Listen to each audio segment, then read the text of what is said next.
Próximo en Radio Isla 1320. Hoy en ¿Qué es la que hay? Es miércoles de Sangre Nueva. Conversamos con los representantes Mariana Nogales y Orlando Aponte. También el gobierno contesta demanda antivacuna en el Tribunal Federal y casi ilegal el aborto en Texas. Todo eso y mucho más en ¿Qué es la que hay? Que comienza ahora.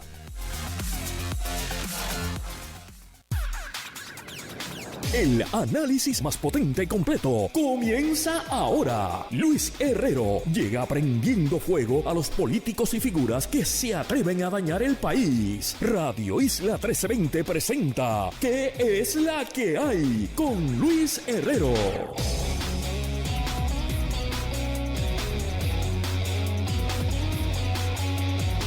Muy buenas tardes, bienvenidos y bienvenidas a ¿Qué es la que hay? Con Luis Herrero por Radio Isla 1320.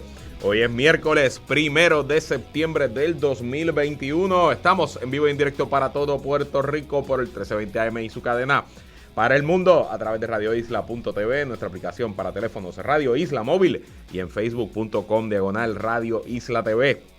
Yo soy Luis Herrero y como siempre les invito a que me sigan en todas las redes sociales. Twitter.com/LHerrero, Instagram.com/LHerrero y Facebook.com/LHerrero. Y recuerda que este programa lo puedes escuchar en nuestra aplicación Radio Isla Móvil o en formato podcast en tu aplicación favorita para que me escuches cuando a ti te dé la gana. ¿Y qué es la que hay? ¿De qué vamos a hablar hoy? Gobierno defiende constitucionalidad de requisitos de vacunación en el Tribunal Federal. También en los tribunales federales supremos de los Estados Unidos permite restrictiva ley que para todos los efectos prohíbe el aborto en Texas. Y hoy en el panel Sangre Nueva con la representante Mariana Nogales Molinelli y el representante Orlando Aponte Rosario hablamos de la destrucción ambiental, Luma y los millones y millones que se anuncian pero no llegan.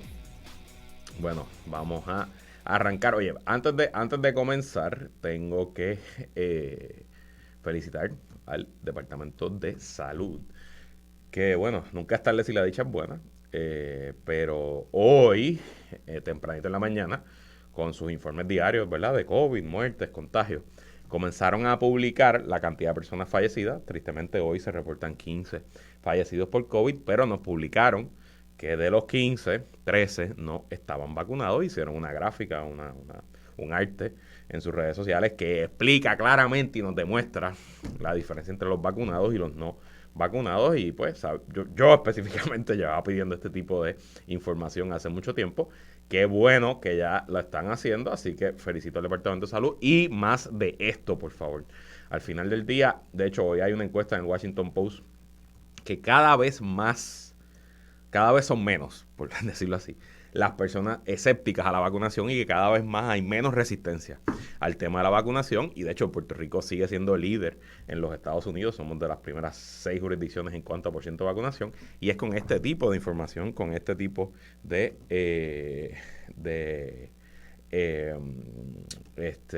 datos que se va a poder luchar contra ese escepticismo. Denme un segundo aquí.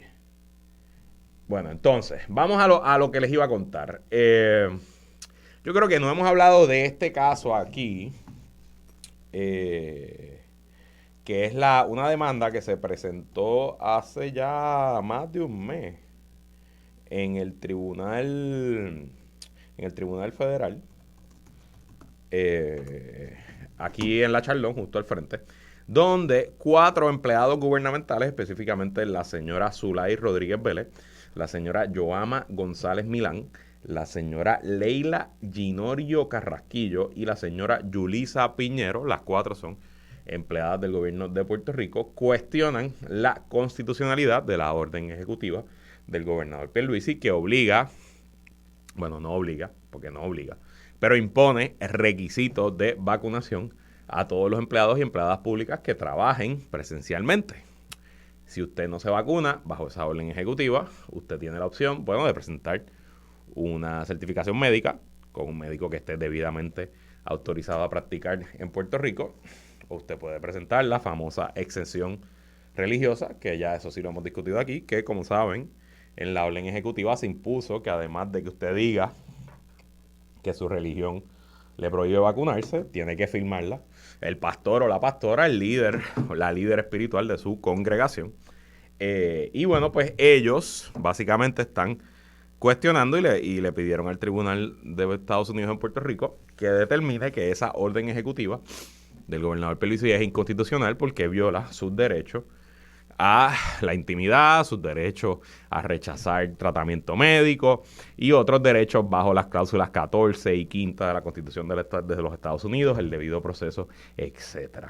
Esta demanda se parece a la demanda que presentaron en el tribunal local un grupo de, si no me equivoco, 75 personas que habían demandado en Puerto Rico por el tema de las escuelas. Era particularmente una demanda donde se decía que los requisitos de vacunación para las personas, para los estudiantes que van a las escuelas eran inconstitucionales, le violaban sus derechos a sus hijos, etcétera. Esa demanda que se atendió en el Tribunal de Instancia de San Juan por el juez Martínez Piovanetti fue desestimada ya hace un tiempito. Y esta ahora se parece... Esta también pues va por esa línea, pero hay una diferencia clave. La demanda que se radicó en San Juan, en el Tribunal de Instancia, pues estaba promovida por unos grupos antivacunas y por unos abogados y abogadas que son activistas de este tema específico de las vacunas. Y de hecho creo que uno estuvo esta mañana aquí en Radio Isla.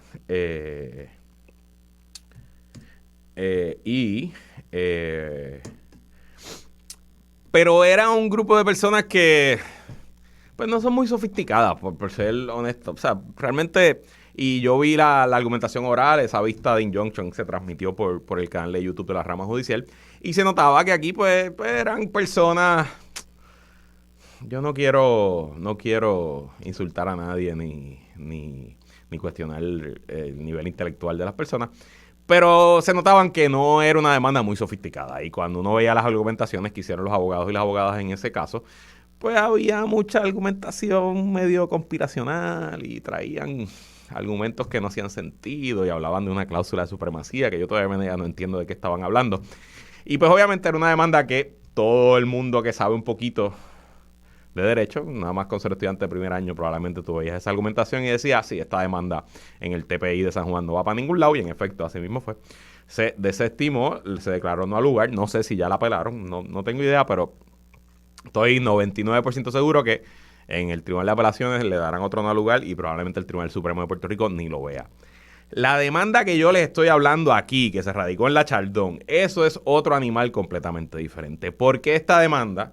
No es que silvestremente estas 4 empleadas de gobierno llegaron y radicaron una demanda en el Tribunal Federal. No, esta demanda está impulsada por un instituto, una organización sin fines de lucro, una organización que dice ser un think tank, un centro de pensamiento, que se llama el Instituto de Libertad Económica, que persigue una agenda política, una agenda de corte libertario, según eso se explica en la idiosincrasia política de los Estados Unidos, una agenda de un grupo de personas dirigido por el ingeniero Jorge Rodríguez, que es un empresario exitoso de la industria farmacéutica de Puerto Rico, millonario, que ha hecho mucho dinero y que es líder en su campo, y eso se le respeta y se le distingue, pero que está usando su fortuna y la fortuna de sus amigos que lo apoyan en este tema para adelantar temas políticos de su agenda antigobierno, su agenda antirregulación, etcétera, y que ha encontrado un nicho, ha encontrado un espacio entre los antivacunas para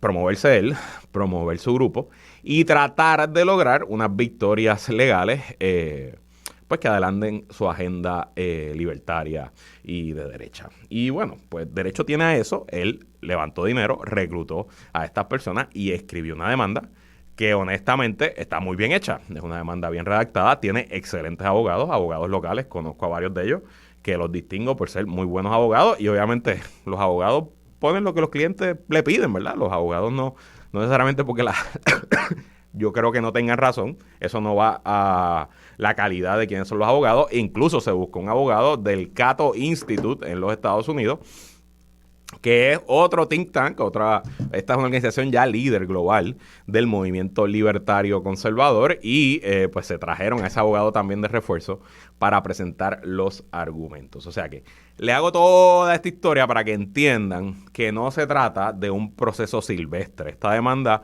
tiene intenciones mucho más allá de si usted se vacuna o no se vacuna, de si un empleado público tiene que cumplir con los requisitos que le impone el gobernador, etcétera. Ellos habían presentado la demanda a principios de agosto, justo cuando entró en vigor la orden ejecutiva que imponía los requisitos de vacunación para los empleados públicos, y le habían solicitado al tribunal. El caso está ante el juez Pedro Delgado, que a quien conozco y quien fue mi jefe en los poquitos años que yo trabajé como abogado, y que es un gran jurista, de los mejores juristas de Puerto Rico, y ha probado ser un gran juez en los años que lleva. Debe llevar 5 o 6 años en la silla.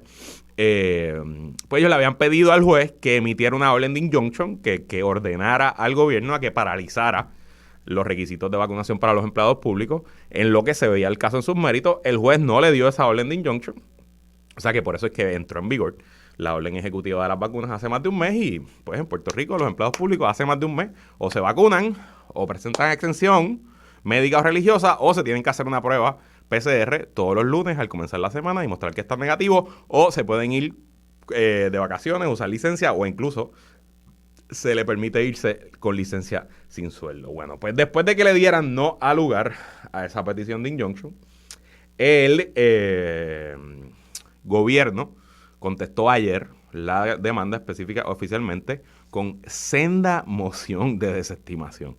Tengo que decir que obviamente el litigio, y sobre todo el litigio en el Tribunal Federal, pues es un litigio de papeles, de mociones, ¿no? Y los abogados litigantes, pues son agresivos en el verbo y escriben, ¿verdad? Buscan captar la imaginación del tribunal con su redacción, pero casi nunca cruzan la línea de ser cortantes, punzantes, de ser directos a la calidad y a la naturaleza de los argumentos de la parte opositora, sobre todo cuando es el gobierno, es el Departamento de Justicia quien está presentando estos alegatos, pero en este caso Justicia parece que no tiene mucha paciencia con los antivacunas, y óiganme, esta demanda le fueron a la yugular. O sea, aquí Justicia no perdió ni un minuto en catalogar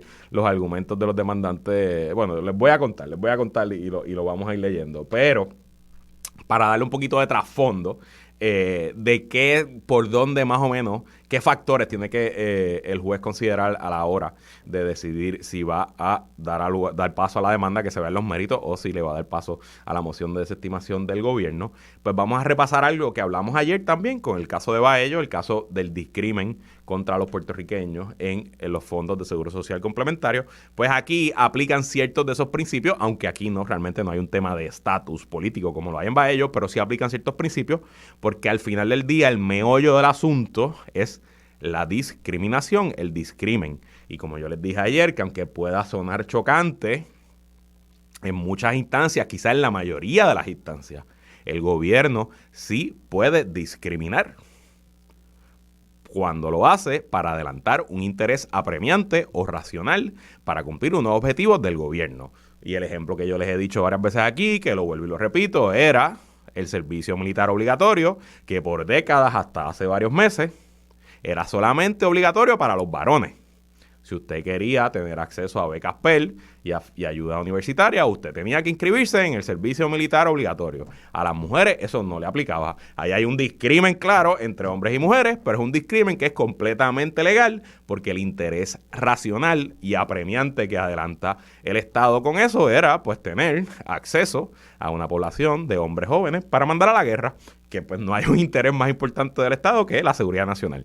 Y pues por décadas ese discrimen estuvo ahí, y no hay caso en el Tribunal Supremo que tumbe ese tipo de discrimen. Ahora bien, con los tribunales lo que hacen cuando se encuentran ante un caso de discrimen, como pudiera ser el servicio militar obligatorio, o como pudiera ser que los ciudadanos americanos en Puerto Rico no reciben fondos de seguro social complementario, o como pudiera ser que un empleado que no se quiere vacunar no se le permite entrar a su trabajo, porque eso tenemos que decirlo, es discrimen. O sea, literalmente te estamos diciendo a ti, no, tú no puedes hacer esto porque no has hecho lo otro.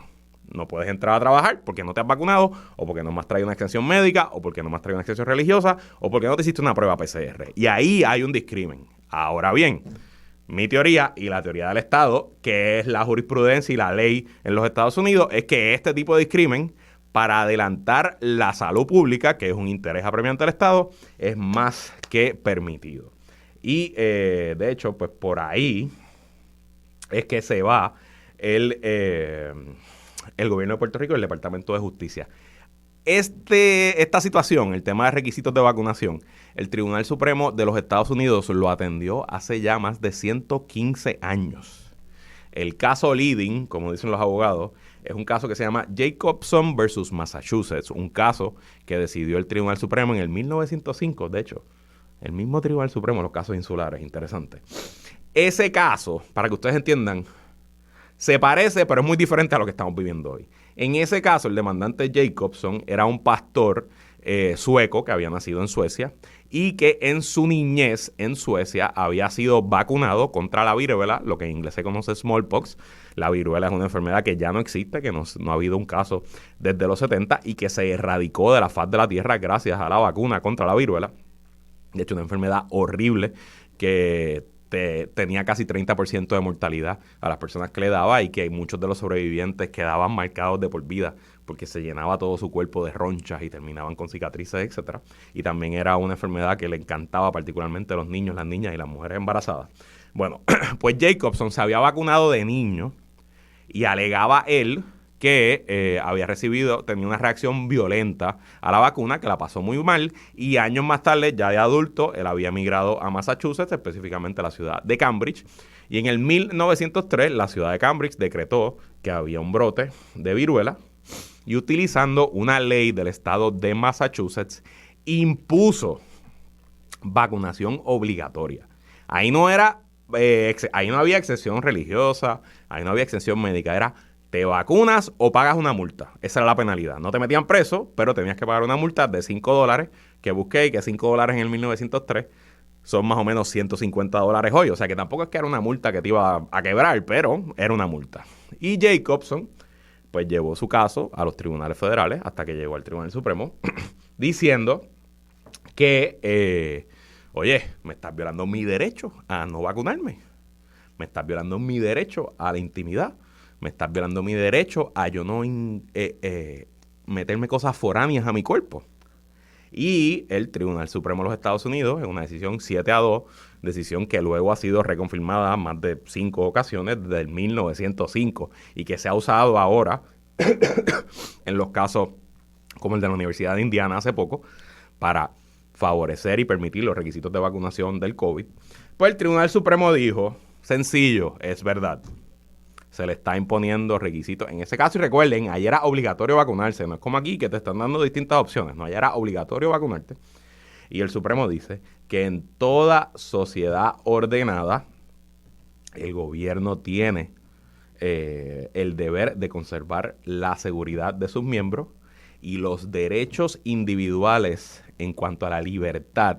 En muchas ocasiones, ante la presión de grave peligro, pueden estar sujetos a restricciones o pueden ser forzados a regulaciones razonables cuando la seguridad del público general así lo demande.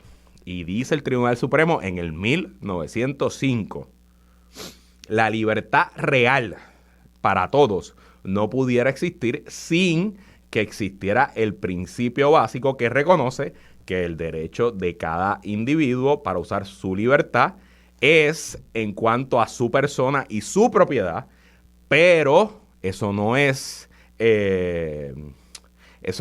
infinito en cuanto al daño que el ejercicio de ese derecho le pueda causar a los demás.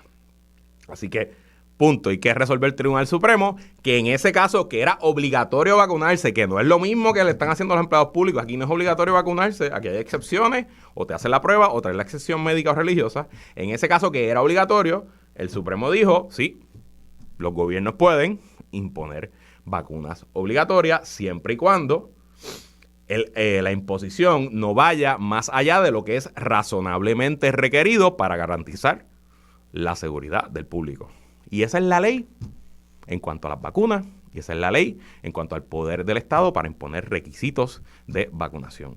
Y hay muy pocas áreas en el derecho donde hay más consenso como esta. Aquí no hay teorías en competencia, aquí no hay una escuela que dice que Jacobson hay que revocarlo, una escuela de pensamiento, otra. Eso no. Aquí, abogados, juristas, jueces, tribunales, legislaturas de todos los partidos, de todas las ideologías, por 115 años, han dicho sí, fíjate, ante una pandemia global que está enfermando a gran parte de la población, los gobiernos tienen derecho a tomar medidas para adelantar su interés apremiante de la salud pública.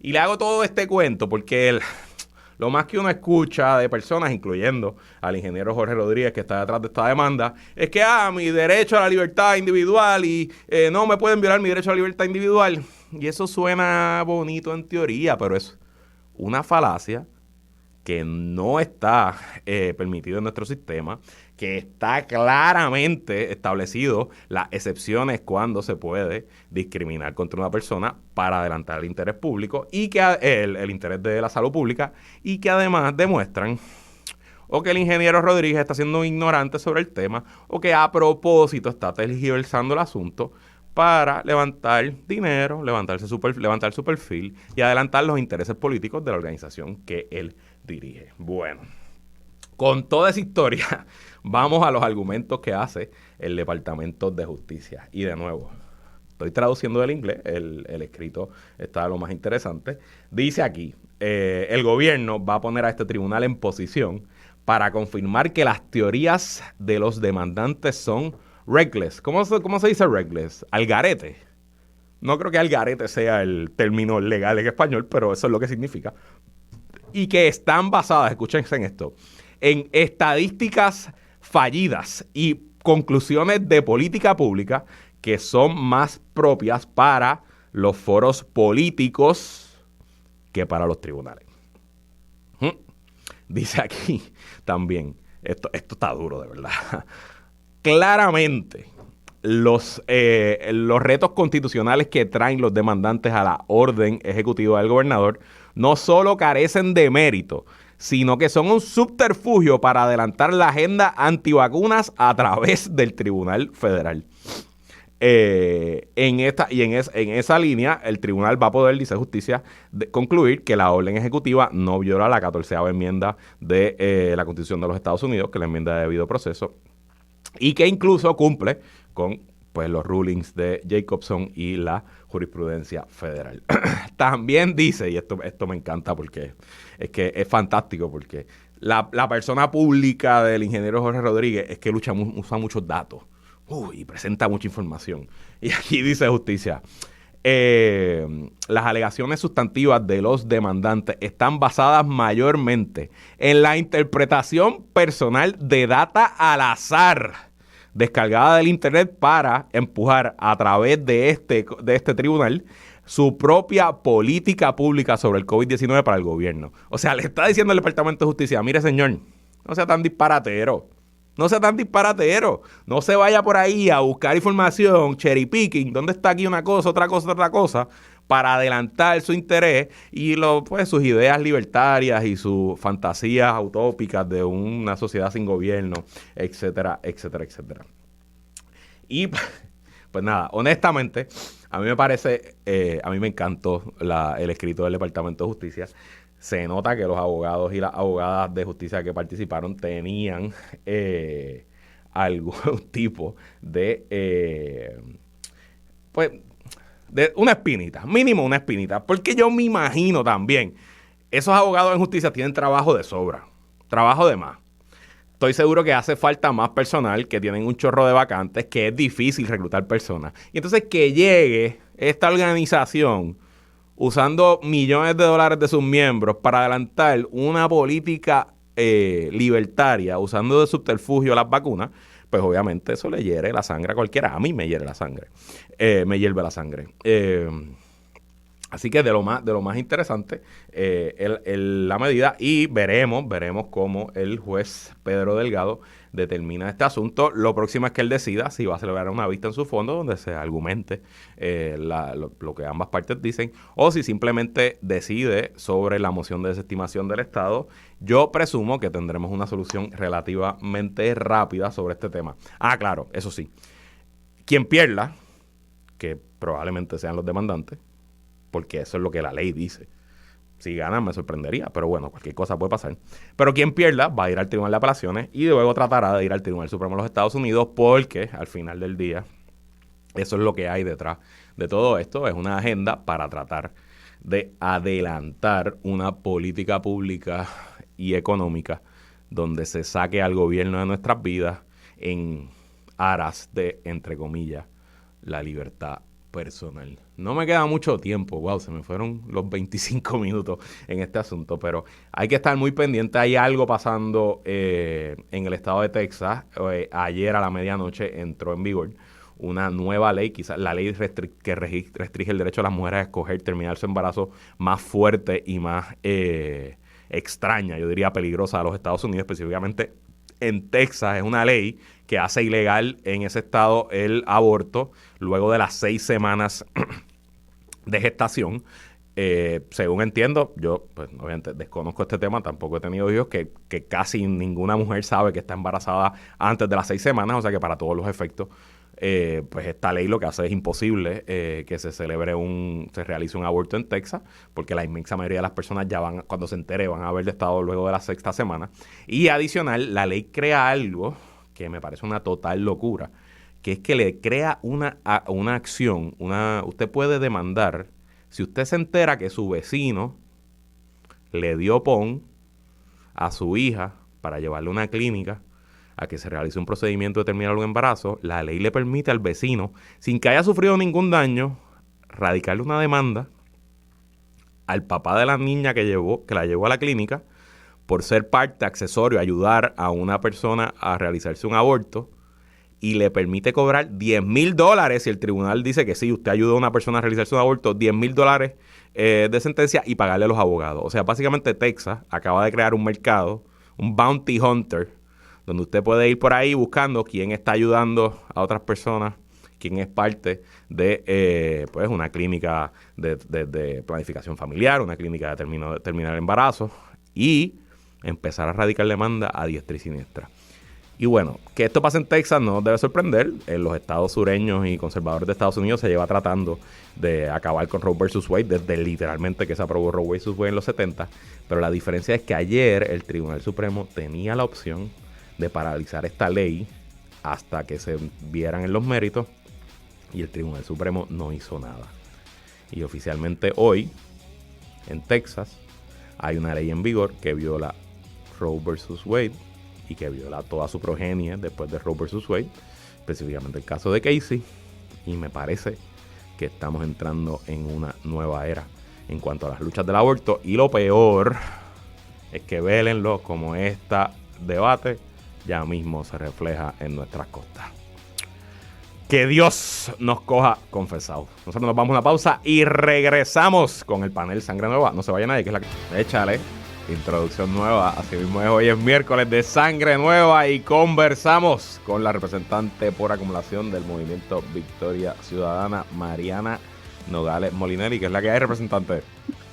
Saludos, Luis, y saludos a todas las personas y el compañero Orlando Aponte. No sé si te gustó la música de la intro, quizás querías algo un poquito más perverso así, o más misterioso, no sé.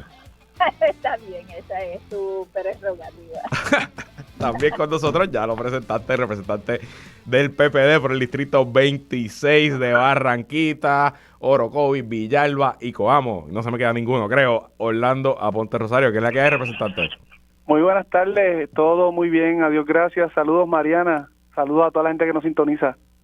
Bueno, vamos a comenzar con el escándalo provocado por el aparente entierro ilegal de neumáticos que llevó a cabo la Guardia Nacional en estos días allá abajo en Salinas.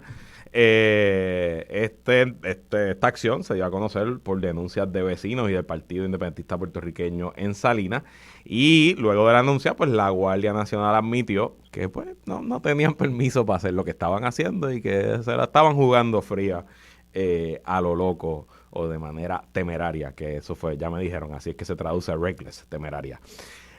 Mariana, ¿te sorprende esta acción de la Guardia Nacional de hacer como Bad Bunny lo que le da la gana? Pues mira, la verdad que es una barbaridad que se haya decretado inclusive un estado de emergencia por parte del gobernador para que la Guardia Nacional precisamente ayude con el problema de los neumáticos y de la disposición de neumáticos, y entonces que se incumplan con regulaciones pertinentes a los neumáticos y a la disposición de los neumáticos, y se trate de ¿cómo se llama?, de ocultar esta evidencia. La verdad que yo hacía tiempo que no oía, bueno, perdóname, no, todos los días yo escucho cosas así de escandalosas, pero la verdad que esto parece como un cuento de terror, que estén enterrando o que hayan intentado enterrar neumáticos en un área que incluso podría afectar acuíferos y el agua que toman las comunidades. O sea, me parece espantoso. No, y obviamente aquí hay una complicación ambiental, pero hay una complicación regulatoria porque aunque la Guardia Nacional es una agencia local, tiene que cumplir con reglas federales porque recibe fondos federales, y eso le incluye reglas ambientales. O sea, al final del día esto también le podría costar al gobierno de Puerto Rico en cuanto a multas, señalamientos de las agencias federales, etcétera. Y por esa línea, Orlando, te pregunto, ¿la legislatura va a tomar acción para investigar lo que está haciendo la Guardia Nacional con este asunto? Y porque, oye, la Guardia Nacional nos lleva recogiendo millones de gomas por todo el país. Definitivamente, de hecho, en la Comisión de Recursos Naturales se han celebrado varias inspecciones con relación a los problemas que estaba causando el problema de la acumulación, y está muy activa esa comisión. Recientemente estuvo por Rincón. Yo me voy a comunicar inmediatamente con Edgardo Feliciano, presidente de la comisión, para que cite al general Reyes y a cualquier otra personal de la Guardia Nacional para que explique quién dio la orden, porque ahora recogen, como dicen en el campo, vela, diciendo que como que no, obviamente desconocían que eso iban a ser enterrado y que estaban sin permiso, pero antes de movilizar toda la Guardia Nacional, ¿verdad?, todos esos camiones y toda esa cantidad de gomas y llevarlo hasta una finca privada, definitivamente tuvieron que haber hecho la investigación para saber cómo se iban a disponer con eso, de esos neumáticos. No puede ser después de que se entera del problema decir, lo hicimos mal. Alguien va a haber alguna respuesta y alguna consecuencia a esto. Mira, Luis, antes, yo estuve hoy todo el día, desde por la mañana, tratando de comunicarme con este señor Reyes y no hubo respuesta. Todo el día desde la oficina. Si no le contestan a una representante, ¿qué esperanza hay para el resto? Pero vamos a citarlo, y si hay que citarle, esa comisión ha sido bien enfática. Si hay que hacerlo so pena de desacato, así será. En el pasado, ¿quién preside la comisión en la Cámara? Disculpa, me lo dijiste, pero no me acuerdo. La Comisión de Recursos Naturales. Recuerdo que citó a sí, pero ¿quién la preside? Edgardo Feliciano. Okay. Y recuerdo que, por ejemplo, la Secretaría de la Gobernación se comunicó, me parece que el día antes, con la comisión para darle saber que ella no iba a ofrecer mucha información, que estaba pidiendo ser excusada, y no se le autorizó y tuvo que comparecer. Y estamos hablando de la Secretaría de la Gobernación, ¿verdad? Nada más y nada menos que de ese rango, ¿no? Así que igualmente vamos a citar a todas las personas que estuvieron involucradas en esta situación, porque esto es lo que se destapó, esto fue lo que se supo, gracias a los mismos vecinos y las diferentes personas que lo notificaron. Pero ¿cómo podemos asegurarnos de que todos estos neumáticos se estén disponiendo correctamente? ¿Ibas a decir algo, Mariana? Sí, que también a Machargo hay que citarlo, porque él dice que no dio permiso o que no sabía, pero bueno, es una persona que hay que hacerle las preguntas muchas veces hasta que suelte la verdad. Bueno, y él sabemos que ha sido bien claro y transparente en todo este proceso siempre desde que llegó a ese cargo. Sobre todo sabemos, Mariana, que tú y él tienen una relación bien chévere. Vamos a cambiar de tema. Más o menos en 30 minutos se nos va la luz, porque así lo anunció Luma, que después de las 6 volverán los apagones y relevos de carga. Mariana, ¿qué nos puedes decir de la investigación legislativa sobre Luma? ¿Se ha descubierto, se está investigando específicamente este tema también de los relevos de carga?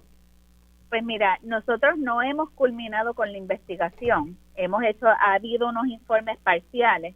El compañero Orlando Aponte también ha participado de esta investigación. Actualmente lo que está ocurriendo es que Luma nos debe una información. Okay. Pero el Tribunal Supremo tampoco ha resuelto una solicitud de reconsideración que presentó Luma y por esa razón, pues una solicitud que se tenía que cumplir y entregar en 24 horas, pues lleva meses sin entregarse. Sabemos por las vistas públicas que la segunda fase, y la vimos hoy en los periódicos, es la privatización de la parte de generación. Correcto. De la Autoridad de Energía Eléctrica y por supuesto hay que crear las condiciones para decir la solución es la privatización, porque mira qué mal está funcionando la generación. Yo te voy a decir, yo sinceramente no estoy muy convencida de que este asunto de los apagones y eso que están diciendo de las generadoras que no están funcionando sea verdad, o es a propósito y por diseño para forzar la privatización de la parte de generación, cosa que le va a dar a Luma un montón de dinero adicional.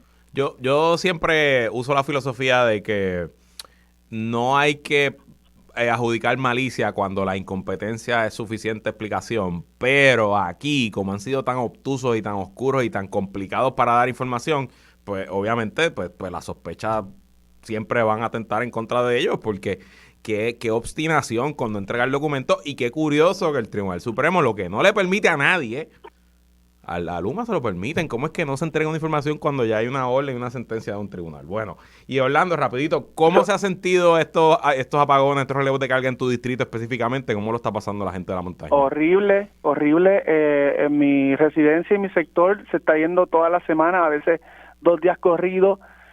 En esta área, ya vamos a ver cuando salga el censo, hay mucha gente mayor y gente que tiene equipos médicos que necesitan obviamente el servicio de energía, y no todo el mundo. O sea, aquí vive mucha gente, yo creo que más de un 60% en la montaña con niveles bajo pobreza, y no todo el mundo tiene plantas eléctricas o tiene a alguien que pueda pues ir a comprarle gasolina y tener esto para responder. Me da mucha coraje, frustración, pena, porque ahora no tienen a quién echarle la culpa.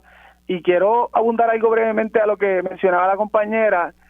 Sí, ya hablé con el presidente de la Comisión de Energía y va a celebrar vistas públicas próximamente. Vamos a citarle a Efraín Paredes y a todas las personas que están ahora mismo con lo que queda de la Autoridad de Energía Eléctrica, porque hace 2 meses decían que habían dado todo el mantenimiento necesario para que no hubiera estas interrupciones y que no hubiera problemas de generación, pero ahora sale a relucir que hicieron lo mismo antes con la distribución y con la transmisión en la energía eléctrica, cuando retenían sobre $200 millones para que no hubiera vehículos, no hubiera materiales y entonces obviamente pues tardaran las interrupciones y finalmente se aprobara lo de la privatización hacia Luma, y se le dieron no 200 millones, después se le dieron $1,000 millones en ese mal negocio.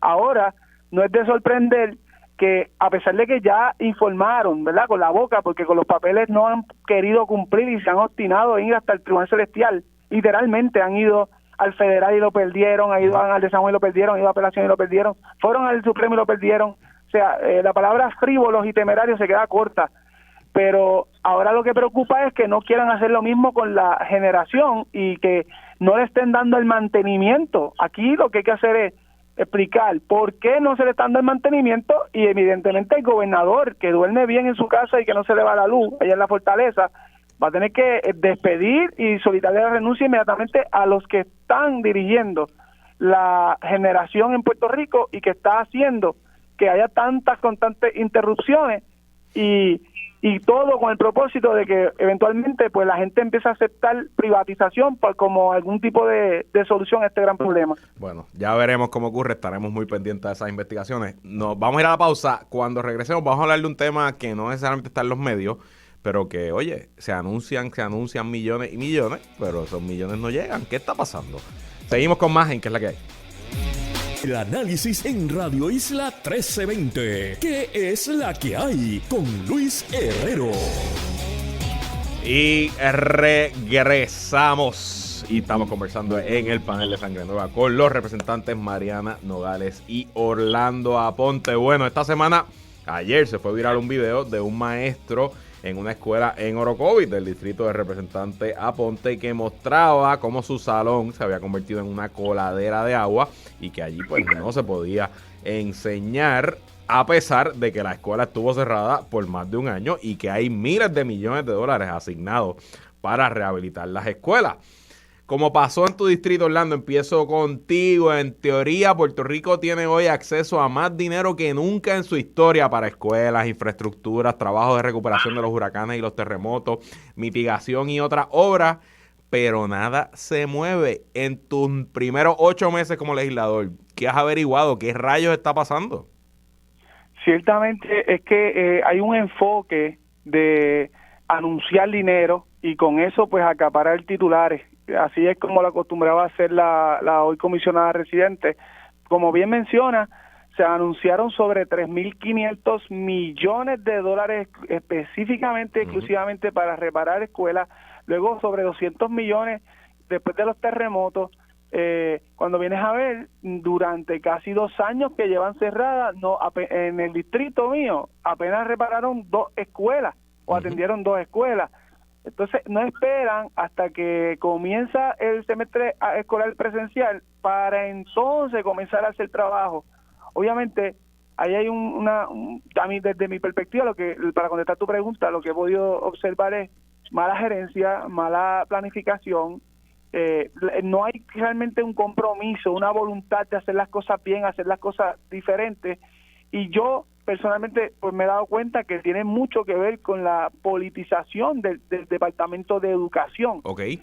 Obviamente si nombramos al director de edificios públicos, directores de OMEP, directores de educación, directores asociados, auxiliares, exclusivamente por el tipo de trabajo político que hicieron durante una campaña, pues no tienen ni el conocimiento, ni la competencia, ni la destreza para poder atender estas situaciones que realmente no son tan complicadas. Mira, tan sencillo como esto, cerca de 2.000 y pico, casi 3.000 personas fueron desplazadas de la Autoridad de Energía Eléctrica.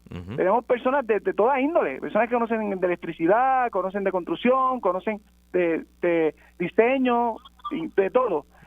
Los movilizaron esta misma semana en una vista pública que estuvimos trabajando en la Cámara. Los movilizaron a más de 600 para edificios públicos, y cuando vienes a ver, los tienes en edificios públicos sin unas asignaciones específicas. Lo que hacen es básicamente diciéndole, pues mira, venga aquí y repórtese, y pasa la semana y se va. A nadie se le ocurre decir, oiga, vamos a hacer una cosa, estos 600 personas vamos a empezar a hacer brigadas y asegurarnos, en unión obviamente con los directores, superintendentes de regionales de educación, asegurarnos que cada salón de clase tenga su electricidad, que no percole agua, que esté funcional, y cuando vienes a ver, pues resuelve todos estos problemas. Pero ellos lo que quieren muchas veces es que estos problemas persistan para entonces justificar los contratos millonarios a muchos aportadores de sus campañas. Y realmente yo creo que eso esencialmente es lo que complica esto. Sí, tú hablas, y yo recuerdo algo que escribió el periodista Torres Gotay en su cuenta de Twitter, que él dice, el mismo Departamento de Educación que iba a gastar 35 millones de dólares, si mal no recuerdo, en unos purificadores de aire, ese mismo departamento no se puede gastar, ¿qué? $35,000 en poner ese salón en Orocovis en condiciones aptas para recibir a los niños y a las niñas.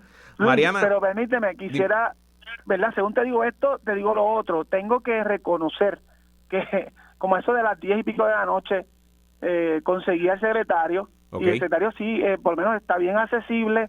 Hablamos con la señora Elizabeth Albelo de OMEP Regional, le dimos las quejas y ya hoy estaban comenzando los trabajos, y eso sí que por lo menos son muy buenas noticias. Y obviamente según critico y según pues fiscalizo y señalo lo que está haciendo mal, tengo que reconocer que por lo menos este caso ya se está atendiendo y el viernes voy para la escuela y se supone que ya, ¿verdad? Si Dios lo permite, pues estos estudiantes pueden tener un salón de clase digno. Pues qué bueno eso y gracias por anunciarlo aquí en Radio Isla, ya saben. El secretario le respondió. Bueno, Mariana, ¿tú coincides con el análisis de Orlando? ¿Crees que eso es lo que está pasando o ves mano negra en esta lentitud gubernamental? Mira, lo que ocurre es que se ha desperdiciado el tiempo. Okay. Hace unos días, en una vista pública de la Comisión de Infraestructura y Transporte, teníamos a las personas precisamente del OMEP en el caso de columnas cortas. ¿Y qué es lo que ocurre? Ahora es que ellos están haciendo una solicitud para propuestas de diseño. Ahora, increíble, para que eso a fin de año empiece a trabajarse. O sea, es una cosa increíble la lentitud con la que se hace esto y también que haya la posibilidad de que muchos de estos trabajos y de que estas propuestas ya tengan nombre y apellido. Uh-huh. Y la lentitud responde a que se le está permitiendo a estas personas presentar las propuestas correspondientes. Mira, no tiene, y yo lo pedí en esa comisión, mire, cada cuánto van los consejes durante todo este año a darle un mapeadito, una barrida, una revisada, ¿verdad?, a la escuela, y pedí el horario y los empleados que hay y cuántas veces acudieron a las escuelas a darle algún tipo de mantenimiento. Claro. Porque la verdad que esto es una tragedia todos los comienzos escolares, y no podemos seguir así. Coincido con que cuando el criterio de selección es político partidista estrictamente, entonces estamos perdiendo las mejores mentes y las mejores capacidades en aras de otros criterios que nos han llevado a donde estamos. Y es la gran tragedia de nuestro sistema en general y de nuestro sistema educativo en particular, la excesiva politización, que ya, oye, que esto no es un fenómeno nuevo. Vamos que para la tercera, cuarta generación, donde todas las decisiones en el Departamento de Educación se toman casi siempre pensando en intereses políticos y quien único sufre son nuestros niños y niñas que hoy, yo creo que... Mira que yo escuché, Luis, uh-huh, que la contratación de los psicólogos escolares y de los trabajadores sociales ahora, el criterio era que fueran PNP. Y hacen falta psicólogos escolares y trabajadores sociales, pero ese no debe ser el criterio. Digo, y si tú solamente contratas psicólogos escolares PNP, pues vas a dejar al 73% de los 63% de los psicólogos que si fuera como el país, pues que no son PNP. Entonces no vas a reclutar de ese talento. Francamente, la verdad que tenemos que chavarnos. Luis, lo triste es que esto se replica en todas las agencias. Vivienda está peor, Vivienda está administrando fondos para agricultores. Uh-huh. Anuncian 92 millones. ¡Wow! 92 millones. Cuando nosotros lo citamos a vista pública, y gracias a Dios que esta Cámara de Representantes, con esta diversidad y con esta tenacidad, cita, pregunta, fiscaliza, solamente 38 agricultores de sobre 1.800 solicitudes han atendido. Increíble. En más de un año. ¿Cómo puede ser que anunciamos 90 millones para subvencionar la agricultura, crecimiento de nuevos negocios y cuando vienes a ver a 30 personas, y sabrá Dios a quiénes fueron esas 30 personas? ¿Y cuán conectados están esos 30 para ese fast track? Bueno, representantes, nos quedamos sin tiempo. Me está gustando este panel. Creo que hay potencial aquí. Gracias por estar aquí. Gracias a ti. Gracias, Luis, que tengan muy buenas tardes. Y que tengan todos y todas ustedes muy buenas tardes. Gracias por sintonizar otra edición más de ¿Qué es la que hay con Luis Herrero? Yo me despido hasta mañana. Quédese con nosotros. La mejor programación y análisis de la radio puertorriqueña continúa en Radio Isla 1320. ¡Ay, cangrejero ahí!